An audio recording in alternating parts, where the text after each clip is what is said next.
સુરત શહેરના ડિંડોલી વિસ્તારમાં થયેલી જ્વેલર્સ લૂંટકાંડ મામલે પોલીસને મોટી સફળતા મળી છે અને ડિટેક્ટ રહેલો ગુનો પોલીસે ઉકેલી એક આરોપીને રાજસ્થાનથી ઝડપી પાડ્યો છે।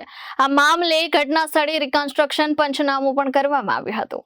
ડિંડોલી પોલીસ સ્ટેશન વિસ્તારમાં આવેલ મહાલક્ષ્મી જ્વેલર્સમાં ગત 26 ફેબ્રુઆરી 2026ના રોજ બપોરના સમયે લૂંટની ઘટના બની હતી। ઘટના બાદ ડિંડોલી પોલીસે ગુનાની ગંભીરતાથી તપાસ હાથ ધરી હતી।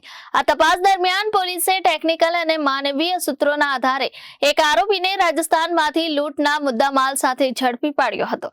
આરોપીની ધરપકડ બાદ ગુનાની વધુ કડીઓ મેળવવા માટે પોલીસે મહાલક્ષ્મી જ્વેલર્સ ખાતે રિકન્સ્ટ્રક્શન પંચનામું કર્યું હતું। પોલીસ દ્વારા આરોપી પાસેથી લૂંટનો મુદ્દામાલ કબજે કરી આગળની કાયદેસરની કાર્યવાહી હાથ ધરવામાં આવી છે।